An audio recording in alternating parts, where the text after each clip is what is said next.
Linguagem e Letramento. E eu estou aqui com os colegas Liliane e Fernando. Nessa conversa filosófica, a gente convidou uma colega de outra instituição, né? Eu vou ler um pouco para vocês. Espera aí, que tenho que permitir as pessoas entrarem um minuto. Primeiro eu vou falar o nome, que Tá Tudo Dominado, o Poder Colonizador das Tecnologias, Breves Reflexões. Então, a professora Alessandra Santos, em primeiro lugar, a gente quer muito te agradecer, né? Você está aqui com a gente, ter, né, aceito o nosso convite, está aqui dialogando com a gente. Bem tarde já da noite, mas assim, realmente te agradecemos muito. E então ela vai trazer algumas ideias sobre esse assunto, né? A partir das quais os professores debatedores, que são aqui o professor Fernando Bonadia e a professora Liliane Sanches, vão comentar, levantar questões, sugestões, questionamentos, ou seja, debater com a nossa expositora de hoje, né? Então, essa conversa faz parte de um projeto de extensão universitária chamado Conversas Filosóficas. Esse projeto é coordenado pela professora Liliane, que está aqui, e que vai oficiar hoje como debatedora, e é um projeto que está sediado no Instituto de Educação da Rural, né? E no Laboratório Praxis Filosófica, também do Instituto de Educação, que está cadastrado no Diretório de Grupos de Pesquisa do CNPq. E que esse ano, aliás, o mês que vem, comemora 10 anos, né, de existência. Então, vocês aguardem, porque vamos ter algumas comemorações, né, Liliane e Fernando? Então, desse laboratório participamos Fernando Bonadia, Liliane Sanches, Vanderlei da Silva, que também coordena junto com a Liliane o laboratório, e eu, né, junto com os professores e professoras de outras instituições. Então, esse momento das conversas filosóficas é um momento de diálogo, de reflexão sobre algum tema, né? No caso, o poder colonizador das tecnologias. Então, nós sempre convidamos, né, trazemos algum convidado, ou nós mesmos, né, para algum tema que interesse, seja de interesse do grupo ou de alguns dos professores, temas de pesquisa, temas de estudo. Então, a gente faz esse momento, cria esses momentos de reflexão, de diálogo, de discussão. Então, a dinâmica vai ser a seguinte: a professora Alessandra vai começar, né, falando sobre o tema proposto, depois eu vou passar a palavra para os nossos debatedores e, por último, vamos abrir, né, o chat para o público participar.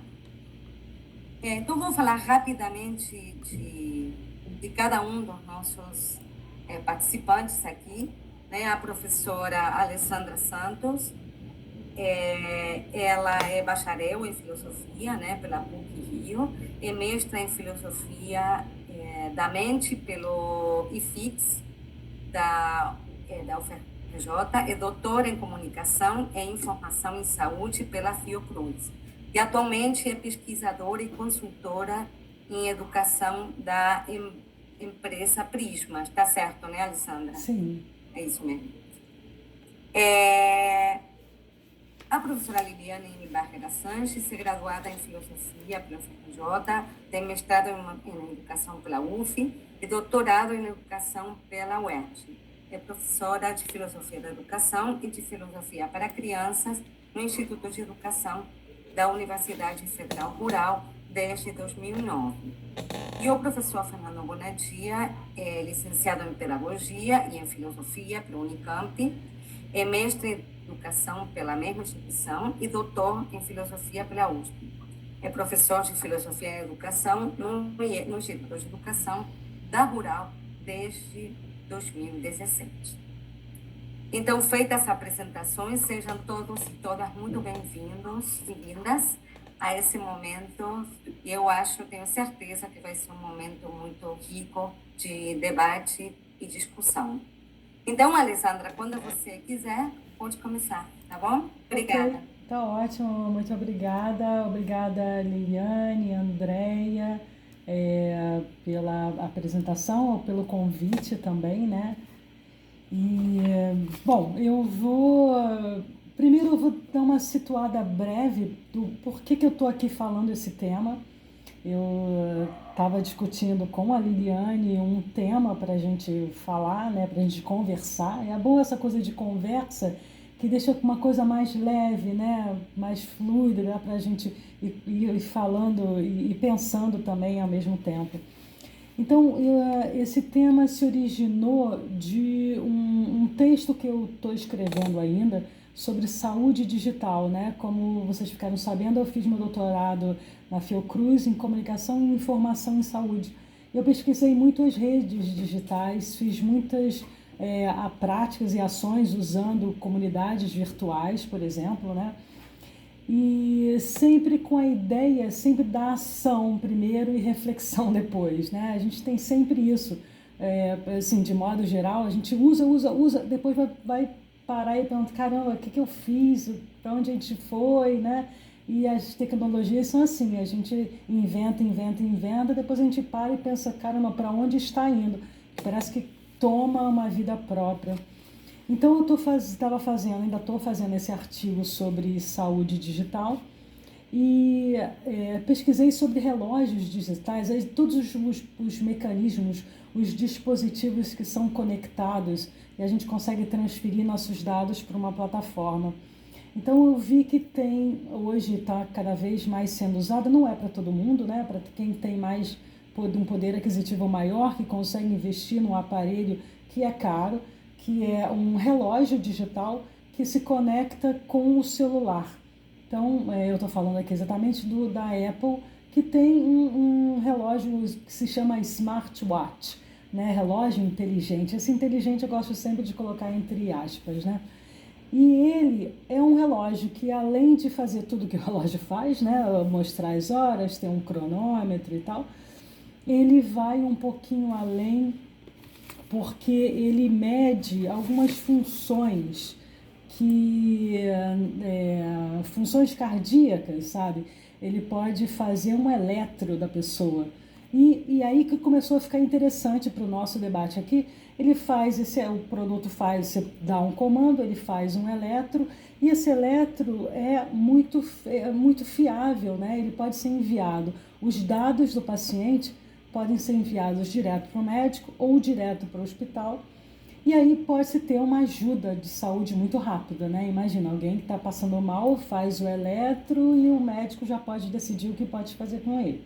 Só que aí vem a outra questão, né? Tudo isso é muito legal, bonito da tecnologia, muito bacana, né? A gente consegue fazer um monte de coisa, mas a pergunta é, para onde vão esses dados? Né? Que dados são esses e para onde vão esses dados? Então, primeiro respondendo a primeira pergunta, o que são esses dados, que dados são esses? A gente está falando de dados pessoais, que até tem um serviço, SERPRO, que é o Serviço Federal de Processamento de Dados. Ele considera dado pessoal, toda informação que permite identificar direto ou indiretamente uma pessoa. Pode ser o RG, o CPF, a data de nascimento, local de nascimento, endereço, a foto. E, especificamente na saúde, pode ser um prontuário médico, né? Pode ser hábito de consumo, o que você come, quantas horas você dorme. Tem até aplicativos que você pode colocar cada vez mais informação, quantos copos de água você toma.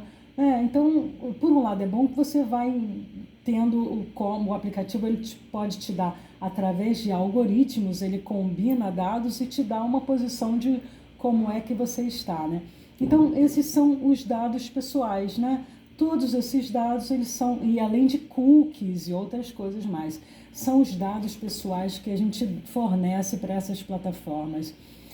E aí essas plataformas fazem o que com isso tudo, né? Então eu falei aqui da Apple, mas existe até uma sigla para falar de todas essas plataformas digitais que acumulam nossos dados, plataformas que a gente usa no nosso cotidiano e não refletimos muito na hora que acessamos, eles pedem alguns dados. Alguns a gente dá, mas alguns outros eles recuperam sem a gente nem saber quais dados são esses, né? Então tem uma sigla que se chama GAFAM. Essa sigla é para falar dessas empresas que são as mais ricas, que têm o PIB muito maior que Brasil, vários países da América Latina, inclusive países da Europa, né? Google, Apple, Facebook, Amazon e Microsoft. A gente sabe que hoje Google ele é apenas uma parte do sistema. Hoje tem a Alphabet, que é bem maior, está em cima. Google virou apenas um serviço, né? E a gente não pode deixar de esquecer que Google é um produto de propaganda, né? Ele começou assim, né? Ele fornece ele é pago para que outras empresas forneçam e façam propaganda através dele, né? Então, Google, Apple, Facebook, que hoje também é Meta, né? Tem sempre alguma coisa maior. Amazon e Microsoft. Então, são modelos de negócios específicos que a gente vê que concentra um poder econômico, um poder comunicacional enorme e principalmente um poder de análise, porque imagina quantas informações eles estão coletando, né? Quantos dados, né? Então tem que ter um poder de análise muito grande. Então, essas plataformas, ao criarem esses bilhões de perfis de usuários, eles capturam essas informações e não só capturam, eles armazenam esses dados, né? E depois eles vão promover influência comportamental através de propaganda comercial, propaganda ideológica, política, né? Então é esse um primeiro momento, né? Eu queria falar dessas empresas que a gente conhece e que são empresas que capturam informações em troca de serviços, né? Que serviços e dados que a gente fornece gratuitamente, né? Então aí vem o começo de uma reflexão que eu começo a fazer aqui com vocês e eu fui começar a pesquisar para continuar a escrever o meu artigo agora de um lado mais reflexivo, né? O que são esses dados, para onde vão esses dados. E eu me deparei com alguns conceitos, né? Como referência, e eu vou depois colocar aqui as referências para vocês, eu usei basicamente 3 livros, 3 referências, 3 ou 4, diria, que são sobre colonização. Hoje se fala muito, né, de descolonização, de colonização. Tem uma reflexão sobre a colonização.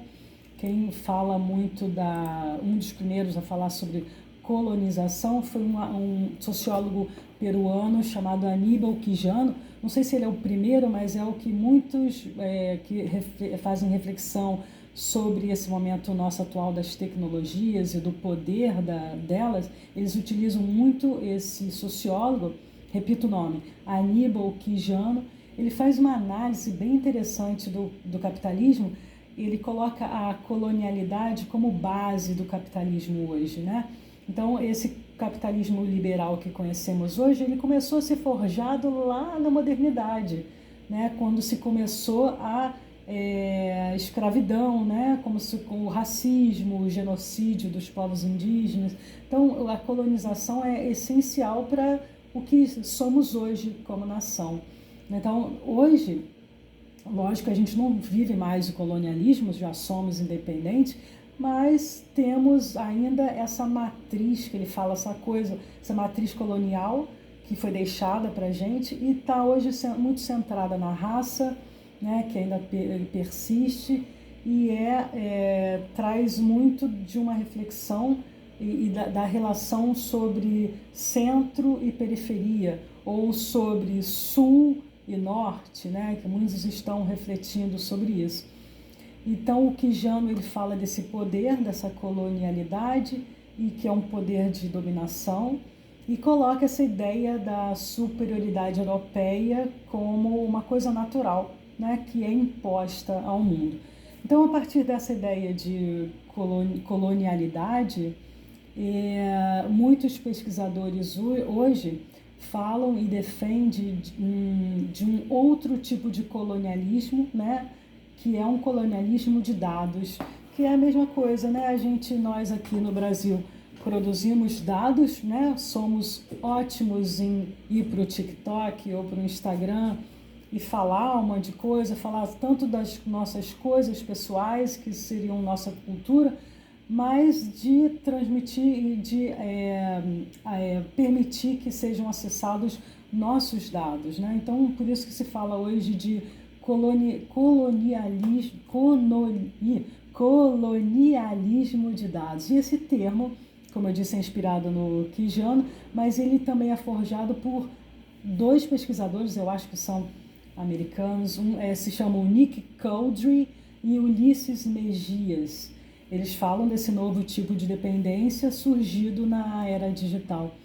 E esse termo de colonialismo faz parte de um grande guarda-chuva também de modelos e termos que são usados hoje para classificar essas transformações que a gente vem passando, né?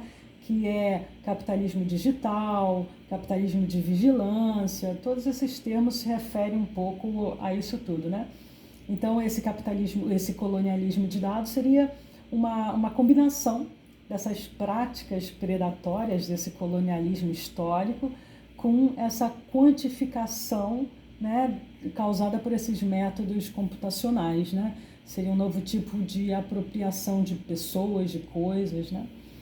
Então, eu trago também uma reflexão interessante feita por um pesquisador brasileiro que ele tem muitos livros dele na internet que estão acessíveis gratuitamente. O nome dele ele é da UFBA, da Universidade da Bahia, né? UFBA é a Bahia, né? É isso aí. Então é o Sérgio Amadeu Silveira, Sérgio Amadeu de Silveira, o nome dele. E ele também faz um livro que se chama deixa eu pegar aqui o nome do livro para não ficar enganada. Ele com outras pessoas, eles escrevem e organizam um livro chamado justamente Colonialismo de Dados, como opera a trincheira algorítmica na guerra neoliberal. É um livro de 2021. Ele discute muito sobre isso. Então, o que ele faz que eu achei bem interessante, que ele aponta para a gente? O Sérgio Amadeu, ele fala de dois acontecimentos que aconteceram recentemente, um em 2019 e outro em 2021, mas que a mídia não fez alarde e que ninguém se refletiu muito sobre o significado disso.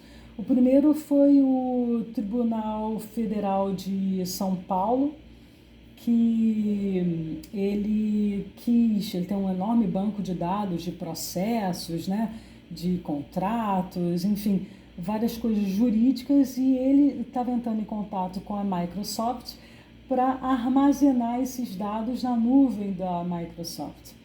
E aí ele aponta, mas como a gente vai dar os nossos dados sensíveis para uma empresa, né? E aí ele volta a apoiar muito assim, sabe, estamos vivendo a volta do colonialismo, porque naquela época a gente vendia minério e comprava ferro, né? A gente vende nossos dados e compra tudo analisado e trabalhado depois, né?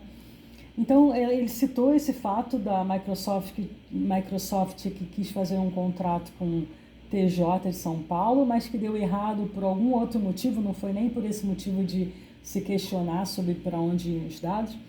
E outro termo interessante foi do MEC com o sistema SISO, né, dos alunos, que também, aí eu não sei, eu acho que foi de 2019, que também estava negociando para abrigar os dados dos estudantes na nuvem da Microsoft, que é a Azure, né?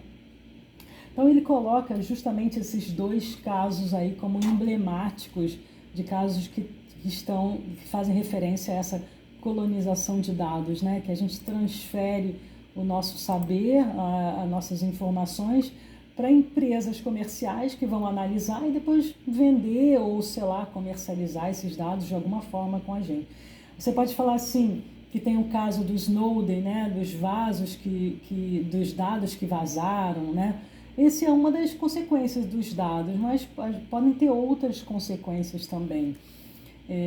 Tem uma outra pesquisadora que fala do Google e ela é muito mais precisa. O nome dela é Safia Umoja Noble e o nome do livro é Algoritmos da Opressão: como o Google fomenta e lucra com o racismo.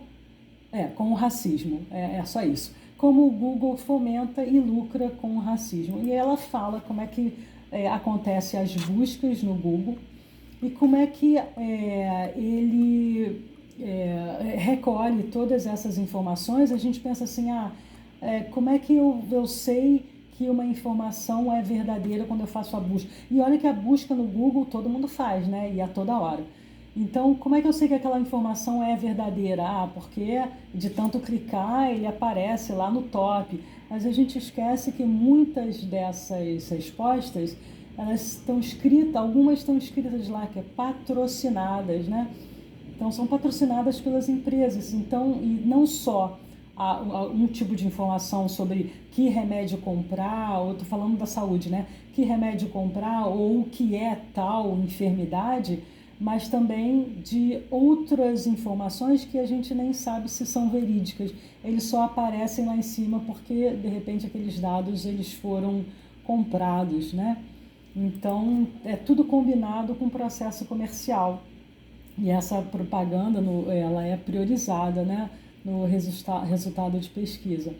Então, essas buscas refletem, essa pesquisadora fala muito bem nesse livro, como é que os anunciantes das empresas usam desses nossos dados, né?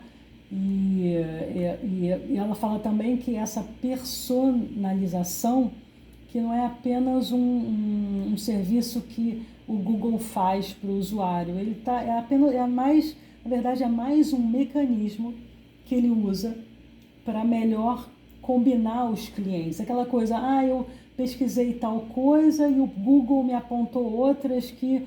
Outro dia eu estava pesquisando um melhor abajur para a minha sala. Aí eu entrei no Google de novo e ele já foi imediato colocando propagandas ou falando de produtos que me serviriam. Então, essa personalização não é mais do que uma combinação algorítmica, né, que eles fazem. Ela também diz que não dá muito para a gente saber porque é uma empresa e é fechada, né? Então, essa personalização, o Google ele faz ativamente um enquadramento de pessoas, enquadramento de características. Uma coisa que eu queria apontar, que para minha pesquisa eu achei interessante, é que o Google ele foi criado por dois americanos, mas eles tinham a cabeça de uma árvore informacional, né? Eles queriam categorizar as coisas. E essa categorização a gente já conhece desde a colonização, né? Quando nos estudos etnográficos a gente categorizava os brancos, a quem era branco, quem era preto, quem era índio. Então, tudo é fruto de categorização. E eles são eles têm um mecanismo de busca muito performático, eu diria, né? Que trabalha com hiperlinks e tal. E essa mulher que fala do Google, essa pesquisadora do livro Algoritmos da Opressão, ela estuda especificamente a raça. Eu não sei se foi ela ou uma outra pessoa, fala que hoje a gente tem muito hábito de usar celulares, por exemplo, com identificação facial, né? E ela estava contando o caso de uma mulher, uma negra, pesquisadora, que foi acessar o computador dela, e o computador estava programado para reconhecer a face, e o computador não reconheceu, porque ela era negra. O computador não tinha os padrões, não tinha recebido pelos programadores. A gente não pode esquecer que tudo isso é um trabalho de programação, e geralmente quem faz essa programação aqui no Brasil, nós não fazemos esse tipo de coisa, né, para trabalhar para o Google, Então, mais uma vez, aquela colonialidade de norte e sul, né? Eles que fazem, então tem a mente deles que trabalham e vende os produtos deles aqui pra gente. Então essa mulher conta que não conseguia fazer o reconhecimento de face porque ela era negra e o mecanismo não reconhecia, né? Ela não aprendeu a reconhecer. Então a raça também é uma coisa que não existe, mas é muito explorada nesses mecanismos, né? São rótulos étnicos, né? E ela aponta que a raça nada mais é, nesse sentido, que uma hierarquia sociocultural, né? Que ela diz que essas categorias raciais são não espaços, são espaços sociais, né? Ou posições que são arrumadas de forma a ter uma hierarquia, né? E por isso ela estuda muito, e tem vários pesquisadores já brasileiros que estão também estudando essas categorias raciais. E não sei o meu tempo, mas eu me pergunto o que podemos fazer, né? Se são homens brancos que estão fazendo, programando. Ela, eu acho que o Sérgio Amadeu também diz que a gente tem que ter mais, nós do Brasil, mais pessoas fazendo programação. A gente tem que ser menos ingênuo em relação às tecnologias, né? Menos ingênuo significa que a gente tem que minimamente saber o que está acontecendo, né? Não digo saber programar, porque eu tentei também, eu não consegui. Eu acho um pouquinho chato para mim, não é muito a minha, mas eu tento saber como acontecem as coisas, né? Então, ela diz que uma saída é ter mais mulheres para acabar com o preconceito racial, por exemplo, preconceito de gênero. Tem que ter muito mais mulher fazendo programação para que a gente também possa colocar outros dados, né? Não trabalhar apenas com vieses, né? Então, e o Sérgio Amadeu, ele fala muito também de... como é que ele fala? Ele fala de políticas públicas, né, que tem que ter políticas públicas, mas que tem regulamentação. Tem que ter uma regulamentação de que dados são esses que essas empresas pegam daqui do Brasil ou qualquer outro lugar, mas que dados são esses, para onde vão, de que forma são armazenados, como essas empresas vão usar esses dados, né? Então, na verdade, eu acho que trago muito mais reflexões do que propriamente teses.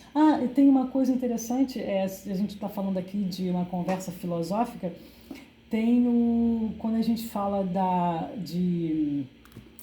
das sociedades hoje, a gente não fala mais de uma sociedade como o Foucault falava, né, da prisão, uma sociedade disciplinar, né? Até tem um livro aqui, o Deleuze, esse livro Conversações, ele lá no final, no pós-scriptum, ele fala sobre as sociedades de controle.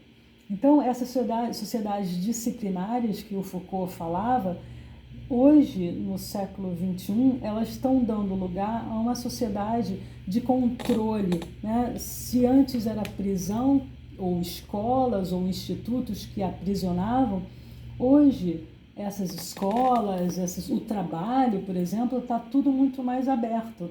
Então, e é muito mais fácil de ser controlado, né? Até é interessante pensar assim que com a pandemia, muitos de nós fomos obrigados a trabalhar em casa, né? Então, só que a gente, vou ser livre e tal, vou poder usar do meu tempo como eu quiser, ou arrumar o meu tempo de trabalho como eu quiser.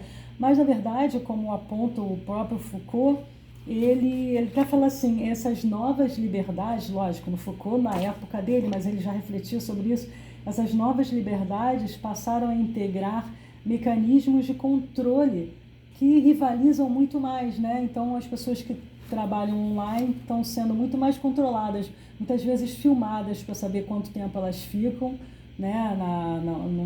Fazendo uma atividade, por exemplo. Então, há muito mais controle, apesar de parecer mais liberdade, há muito mais controle hoje em dia por causa dessas tecnologias. Eu acho que eu falei aqui uns 30 minutos, mais ou menos. Não sei o que vocês acham. Tá ótimo, Alessandra. Muito obrigada, viu?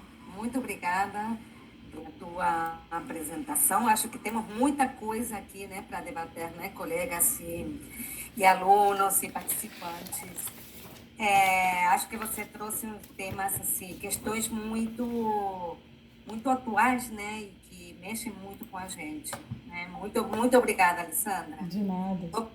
Vou passar a palavra, então, para a Liliane Sanches, tá? Para debater com a Alessandra, tá, Liliane? Pode falar, obrigada, tá? Valeu, obrigada, Andréia. Alessandra, muitíssimo obrigada por ter aceitado o convite, por vir aqui conversar com a gente. É essa mesma proposta, quando eu te expliquei, né? É isso, é uma conversa, é trazer ideias, né, para provocar que a gente pense a respeito. E aí, muito legal que você falou que você também vai apresentar, né? Apresentou aqui, você também está pensando, à medida em que fala, está pensando, e a gente aqui também. Então, tudo que você disse me estimulou uma série de questões, né, e de pensamentos. Achei muito legal também que você tomou o maior cuidado de trazer para a gente contribuições, né, de autores que eu não conheço, mas você também traz os clássicos, né, o Foucault e o Deleuze, e a gente não tem como não pensar neles, e em outros também, quando a gente trata atualmente dessa temática da internet, das tecnologias, das redes sociais, as novas formas de socialização e de colonização da gente, né? Aí você, em um determinado momento que você estava falando do sociólogo peruano, que me interessou muito o trabalho dele, depois eu vou te pedir a cola para você me enviar, esse poder colonizador das tecnologias e do capitalismo, né? Tema crucial, tema central dessa nossa conversa hoje. E aí essa questão de nós, antigamente, termos sido colônia, oficialmente, né? Nós e muitos outros países, né, que foram colônia, e um determinado momento garantimos nossa independência. Sabemos que a coisa não é tão preta e branca assim, né? No momento em que a gente se independizou de Portugal, a gente passou a ficar dependente também da Inglaterra. Depois disso, somos dependentes, ficamos dependentes, né, de outros países, e hoje em dia há uma rede de interdependência, né, fundamentada no processo de globalização, numa economia globalizada mundial, em que um acontecimento impacta, né, não só o lugar onde aquele acontecimento ocorre, mas impacta todo um entorno por conta dessas relações que estão estabelecidas e das interdependências que estão instituídas. Mas pensando no termo independência numa interpretação filosófica, né, e inclusive pensando nesse contexto econômico, mas também pensando nessa colonização que a gente tem através da internet hoje, né? Será que em algum momento a gente pode, de fato, dizer que somos independentes? É uma reflexão que eu trago, né? Tanto como coletividade, ou como país, como nação, como projeto de sociedade, ou como sujeitos, indivíduos, né? Eu acho que a independência é algo que hoje em dia é completamente utópico. Vivemos a utopia da independência, a utopia da liberdade. Não somos mais colônia, é fato, né? Mas continuamos numa relação de dependência e interdependência entre os países, entre as economias, entre os sujeitos. Isso sempre houve, não tem como não haver, a gente não vive sozinho no mundo. No momento em que a gente está numa sociedade, a gente está estabelecendo relações de dependência, mas essa dependência que a gente está tendo atualmente via tecnologia, né, que se dá por uma colonização ideológica, uma colonização dos sujeitos, né, uma dominação total, eu acho que cada vez mais ela se faz presente, né, e cada vez mais é impossível a gente vislumbrar uma independência disso. Até mesmo se a gente pensar na diferença dos países, dos hemisférios, os poderosos, normalmente, né, no hemisfério norte, Europa, Estados Unidos da América do Norte, os sulistas, né, a América do Sul, os países africanos, essa polarização dos ricos e dos menos ricos, né, até mesmo os ricos estão completamente imersos, né, nessa dimensão dependente instituída por esse poder invisível que a gente não consegue visualizar muito claramente na contemporaneidade. E aí, se Foucault falava para a gente, né, do panóptico, da vigilância, e que daquela época, naquela estrutura, a gente muitas vezes não tinha já o conhecimento da vigilância, não tinha a consciência, mas ainda assim a gente conseguia, de uma forma ou de outra, instituir alguns mecanismos de resistência a ela, né? A essa vigilância que era institucionalizada, né? Como você mesmo falou, Alessandra, as escolas, as prisões, os manicômios, os hospitais. Hoje em dia, eu acho que esse poder, essa estrutura, né, dominadora, colonizadora, ela é muito pouco visível. Daí a grande dificuldade da gente de resistir a ela, né? A gente vende os nossos dados sem a gente nem saber que a gente está vendendo. Na verdade, eu mudaria esse termo. A gente não vende os nossos dados, a gente doa, porque a gente não recebe pelo que a gente vende, né? Quando a gente vende uma mercadoria, alguém compra da gente e paga, né? Esses nossos dados a gente está doando, sem nem saber que a gente está doando, a gente não recebe nada por eles, né? Então, não é uma venda. E, assim, quem compra, né, produz novas mercadorias, novos produtos e novas formas de continuar comercializando em cima da gente, seja vendendo nossos dados para outras empresas, quem os adquire, né? E aí vai gerando lucro para essas empresas, entre elas, comercializando os nossos dados, e ao mesmo tempo produzem os produtos que nós aí sim vamos comprar. Então, em vez da gente ganhar um dinheiro em vender os nossos dados, a gente doa os nossos dados e a gente compra produtos feitos sob medida, com base no domínio dos nossos dados, né? E que nos fazem consumi-los, nos estimula a consumi-los, nos convence a consumi-los, né?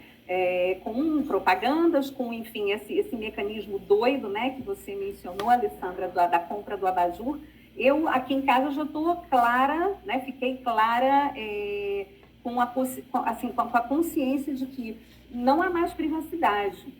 Eu estou no meu computador, meu marido está no computador dele, a gente usa a mesma rede de internet em casa. Então, se eu faço uma pesquisa de algum presente que eu quero dar para ele, no aniversário dele, no Natal, etc., vamos supor, eu pesquiso uma camisa. Vamos dizer que meu marido fosse surfista, homenageando aqui meu querido amigo Ricardo Mello, que está presente. E eu quisesse comprar uma prancha de surf para o meu amigo, para o meu marido. Meu marido não é surfista. Eu estaria pesquisando uma prancha de surf. E no mesmo dia, né, alguns minutos depois, se meu marido estando conectado na mesma rede, no outro computador, no laptop dele, ia começar a aparecer para ele uma série de propagandas de prancha de surf, né? E é isso que acontece. Então, assim, eu pesquiso viagem, eu pesquiso um lugar, então muitas vezes eu começo a receber, vejo coisas no meu Facebook, meu marido nem tem Facebook, e aí eu pergunto para ele, você fez alguma pesquisa sobre tal coisa assim, assim? Aí ele falou, pai, fiz, né? Ele fala, fiz. Falei, tô percebendo, porque tá vindo um monte de informação para mim nas redes sociais, né? Enfim, então, olha a influência, né? Olha a dominação, olha como a gente está submetido a isso, né? Não há realmente mais nenhuma privacidade possível. A gente está invadido o tempo todo, a gente está dominado o tempo todo, né? E aí, assim, tem essa questão muito séria, né? Também das informações falsas, as quais a gente acaba acessando sem ter essa consciência. Mas existe uma coisa muito doida em relação a esse domínio, né? A essa colonização algorítmica, né? Que eu acho que o domínio dela é muito danoso, né? E muito difícil de resistir, porque ele se dá de uma forma personalizada.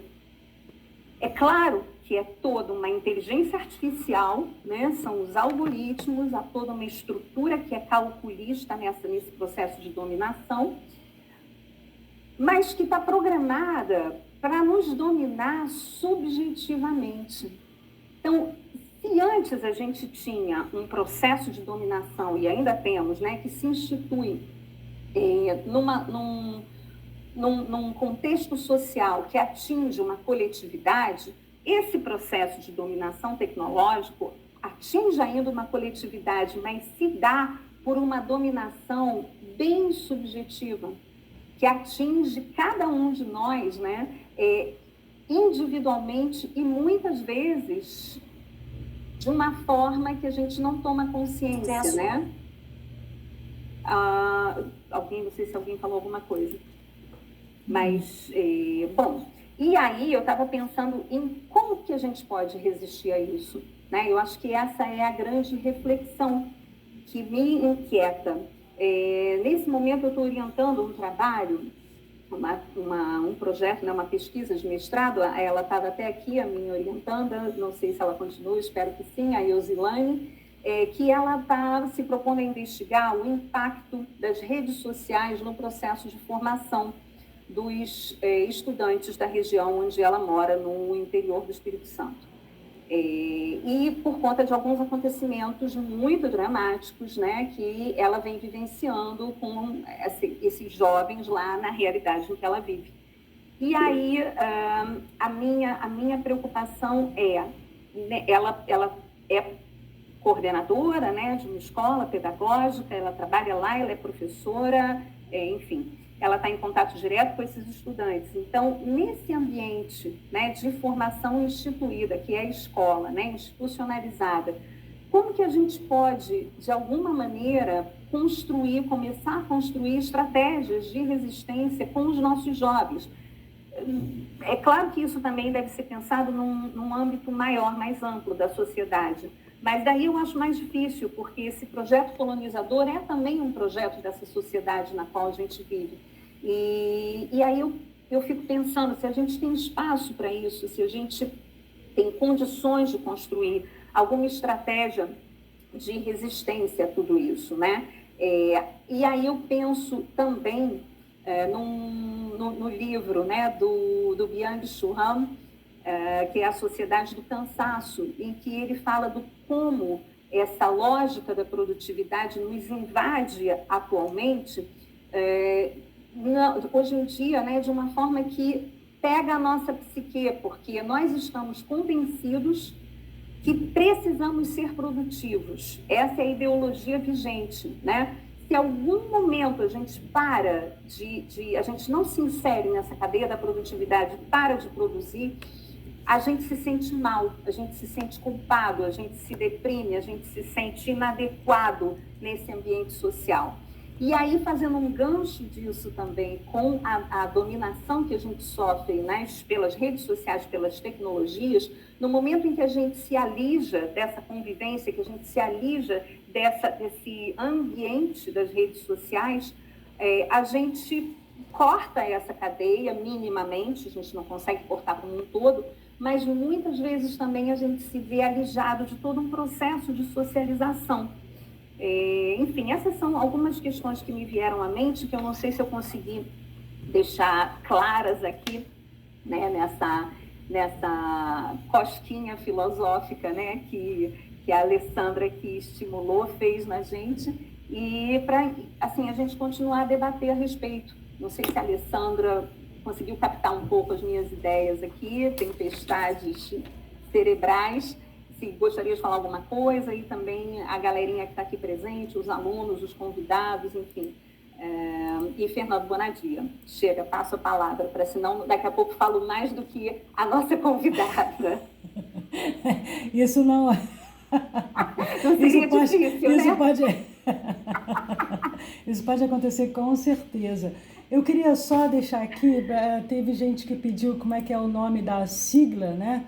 Que é do grupo de empresas, então é GAFAM, que é Google, né? Google, Apple, Facebook, Amazon e Microsoft. Então é a GAFAM.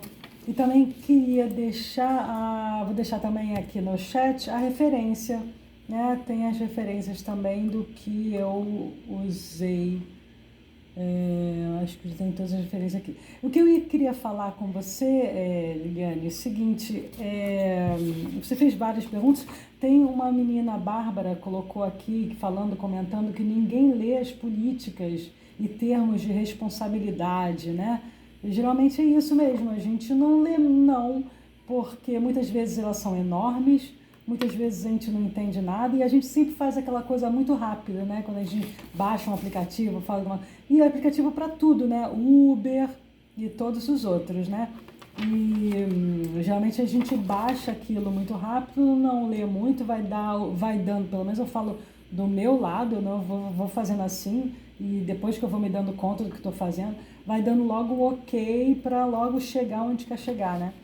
Então, Bárbara, essa não é só ler as políticas, porque tem muita coisa ali que a gente não sabe para onde vai, e o que pegam da gente, a gente pode, né, Liliane, a gente pode armazenar, colocar nossos dados ali, mas tem muita coisa em cache, em cookies, que a gente nem sabe o que pegaram e para onde vão.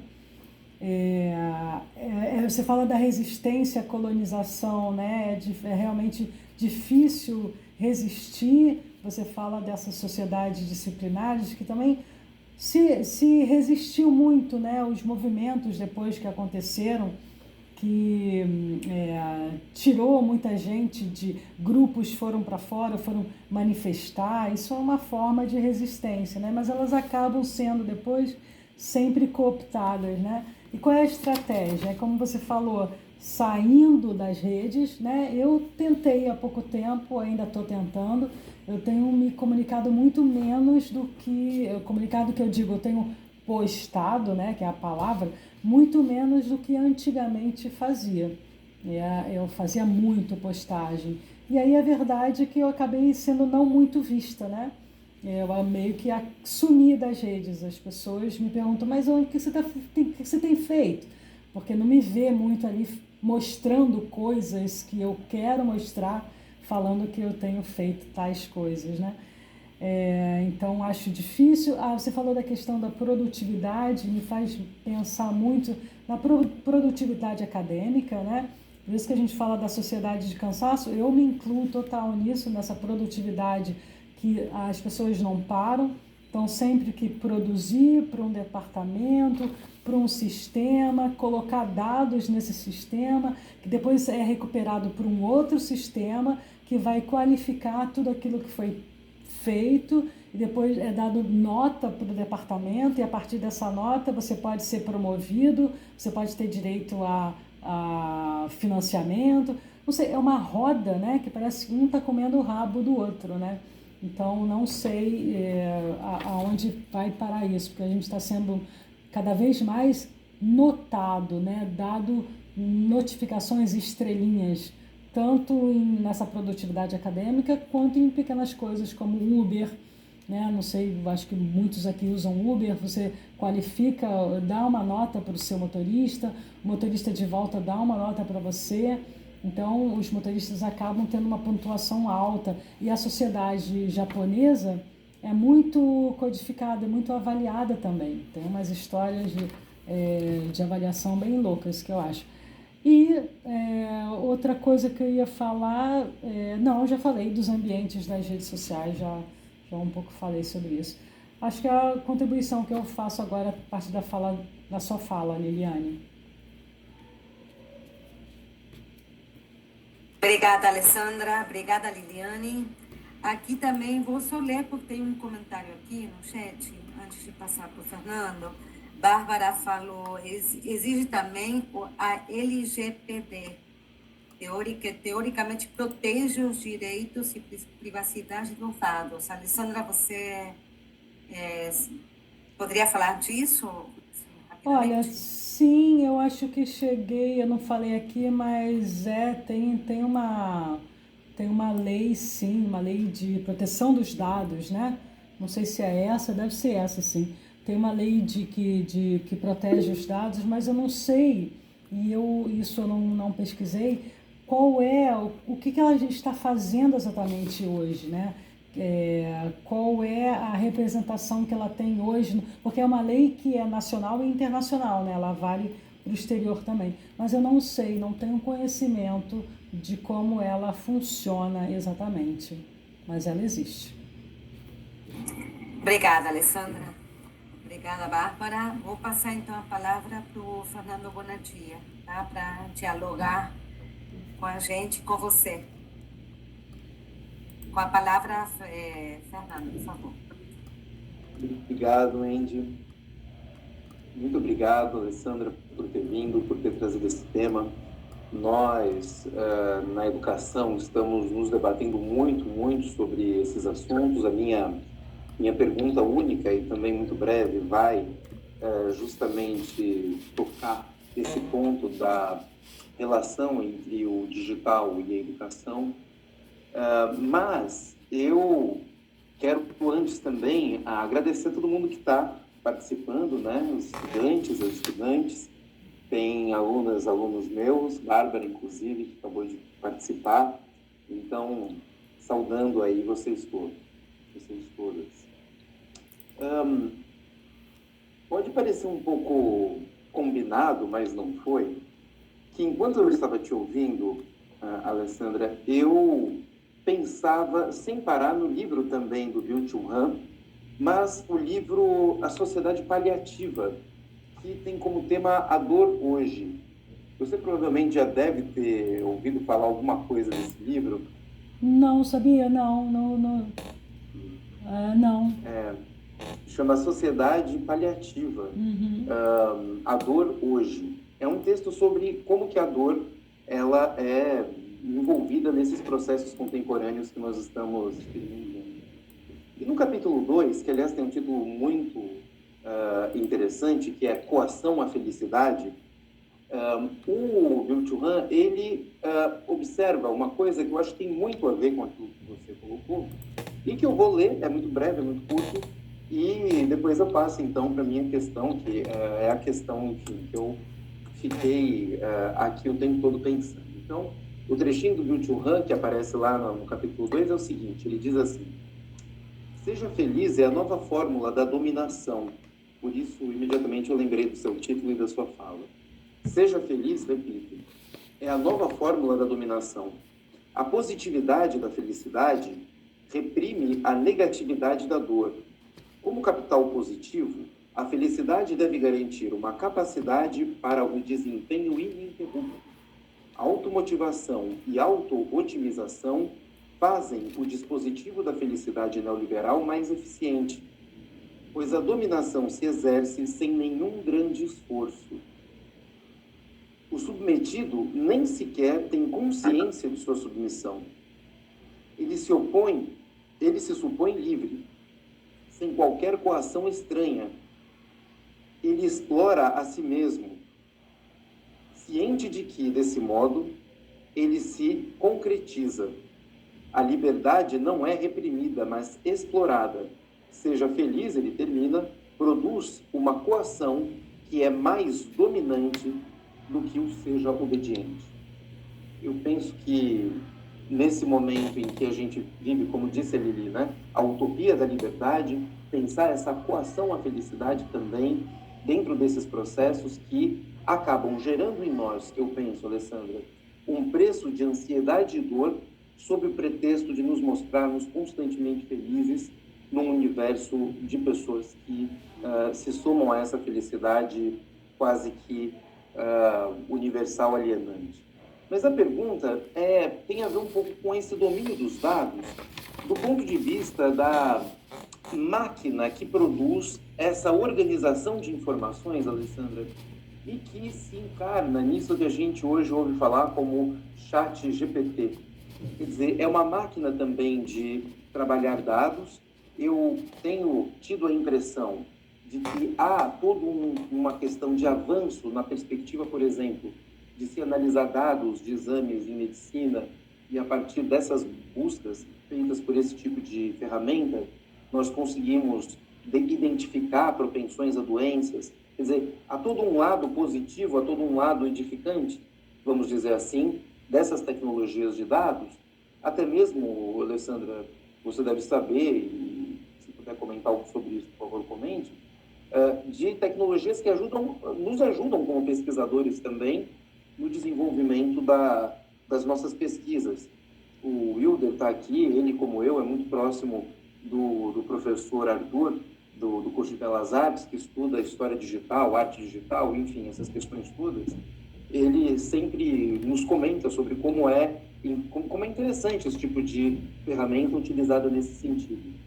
No entanto, Alessandra, eu penso também, pelo que vi desse ChatGPT, que você tem ali uma máquina que pensa por você também.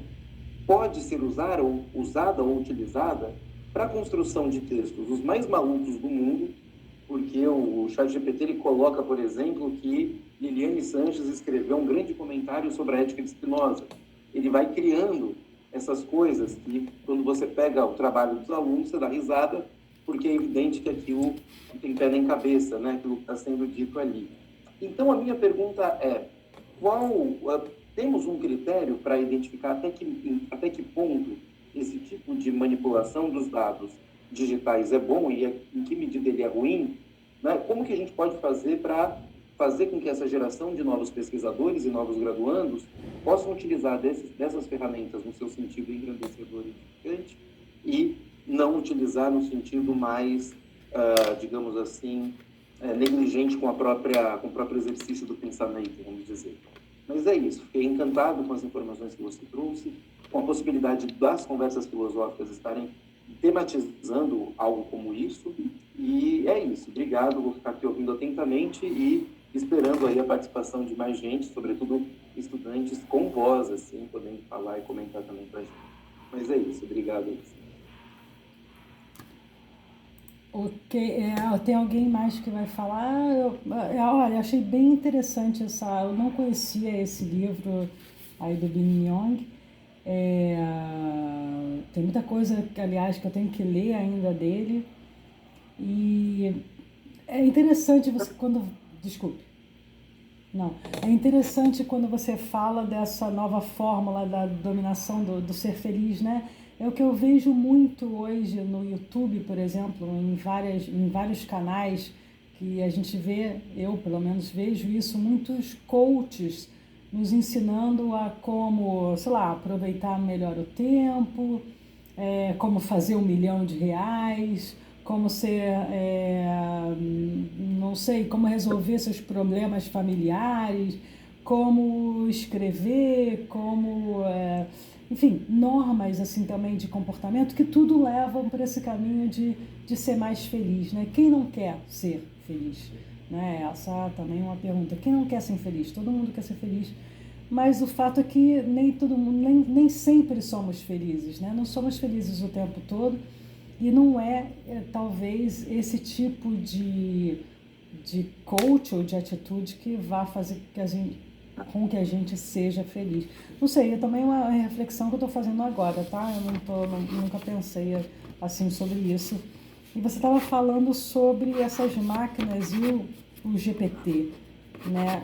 Logo quando eu ouvi falar sobre o GPT, eu quis logo saber o que era.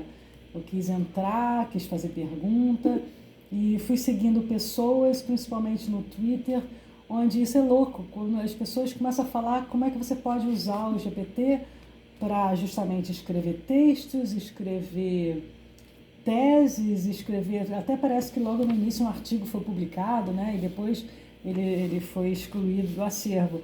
Mas uma grande revista, aliás, né? A revista Nature ou alguma coisa do gênero. Mas eu fui testar, eu peguei um dos exemplos de alguém que falou de como eu tinha que fazer as perguntas para escrever um texto ou escrever um argumento. E eu fui testando passo a passo a forma como ele tinha ensinado as pessoas, né? E eu me surpreendi com o que eu consegui com as perguntas que eu fui fazendo. Foi um verdadeiro, assim, brainstorm, porque a gente tem a impressão de que ele está dialogando com a gente, né? Porque a gente faz pergunta e ele responde, pergunta e ele responde. Só que a gente tem que ter muito cuidado de não acreditar na veracidade dele, porque, primeiro, se o Google, que a gente também está questionando a veracidade das informações, ele coloca as referências, pelo menos, a gente pode clicar e ver de onde ele está tirando aquela informação. No ChatGPT não, né? Ele não te dá nenhuma referência, ele só vai falando, né? E aí vai falando informações que ele acha e cruza do modo dele para falar que Liliane Sanches escreveu tal livro, quando a gente sabe que a produção, né, da Liliane não tem esse tipo de livro. Então ele alucina, né, a palavra que se diz, o ChatGPT, ele alucina. Eu acho que a gente pode, como tudo, né, nós professores, pesquisadores, a gente deve fazer a mediação do uso dessas ferramentas, né? E se apropriar, na verdade, não ter medo da ferramenta, já falando de cara que isso aí não serve para nada, só serve para corromper ou dizer não verdades. A gente também tem que começar a usar para entender um pouco como ela funciona, saber utilizar com certos critérios que eu digo que são mais perguntas, né? A gente se pergunta mais quando a gente está trabalhando com essas ferramentas. Eu acho, ou pelo menos é assim que eu uso, né? Eu gosto muito das tecnologias. Toda vez que aparece alguma revolução desse tipo, como é o ChatGPT, eu instalo, eu uso, eu quero ver como é que funciona, para entender como é que a pesquisa é feita, como é que eu funciono também com a ferramenta. E para ferramentas de pesquisa existem várias. Tem uma galera que se chama... esqueci agora o nome, mas eles estudam a ciência aberta, e desse último mês, eles fizeram uma live onde um pesquisador mostrou várias ferramentas fáceis de usar que os pesquisadores podem usar para as pesquisas. Ele fala muito bem dessas, e eu depois posso deixar aqui também com a Liliane o link onde tem essa palestra dessa pessoa. Então existem várias ferramentas, dessas que ele usou, eu não conheço nenhuma ainda, mas eu também fiquei com isso na cabeça para logo mais eu usar, para poder saber o que de novidade está sendo construído por aí, né? O que eu estou trabalhando no momento é um software com essa empresa de educação, a Prismas. É um software de pesquisa qualitativa que se chama, como é o nome? É Atlas TI. Esse Atlas TI, você pode fazer o upload de vários documentos e ele analisa as referências, ele analisa as palavras-chave, quantas vezes tal palavra é utilizada, bem analítico, né? Então eu estou também aprendendo a usar isso para as minhas pesquisas. Então ainda é o começo, porque ele está sempre se transformando, e ele agora que está inserindo a inteligência artificial dentro do sistema. Então acho que vai ser muito louco isso, usando esses dados cruzados com inteligência artificial, né? Acho que ainda muita coisa vai acontecer e a gente tem que estar sempre acompanhando de alguma forma, que se não é a gente, nossos alunos, né? Eu acredito. Obrigado. Obrigada, Alessandra, e Fernando também. Aqui temos uma pergunta no chat, da Bárbara também, que a Unesco, ela diz que a Unesco recentemente escreveu um guia para o governo regular a inteligência artificial na educação. Alguém tem informação sobre isso? Eu não tenho. Mais uma informação que eu vou ficar te devendo, Bárbara. Eu acho fantástico. A Bárbara, esse tema das IAs, né, e do ChatGPT, a Bárbara trouxe para as nossas reuniões do grupo de pesquisa de filosofia com crianças, e ela estava indignada. Professora, eu tenho perguntado para os professores se algum professor já usou, já pesquisou, já sabe do que se trata, e todo mundo me fala que não. Então, mais uma vez, Bárbara, da minha parte, continuo ainda completamente ignorante, vou ficar te devendo. Minha esperança era que a Alessandra talvez conhecesse, pudesse dizer alguma coisa. Não estou sabendo de nada desse guia da Unesco. Não, mas já tem regulação, né? Depois que as pessoas começaram a criticar o ChatGPT, que ele não falava a verdade, ou que ele enganava, ou que ele alucinava, começou, até quando a gente entra na plataforma, ele dá um alerta dizendo que para não tomar tudo como verdade, e já tem também um pedido de regulação do funcionamento da inteligência artificial, né? Porque todas essas empresas, né, Apple, Microsoft, estão correndo atrás disso, de saber também, né, de usar melhor para melhorar os seus sistemas, né? Então já deram sim um freio. Não, pera lá, pessoal, está indo muito mais rápido do que a gente consegue acompanhar. Vamos frear aí o desenvolvimento disso. Então esse alerta já foi feito. Mas isso da Unesco não estou sabendo de nada, não. Desse alerta eu estou sabendo também.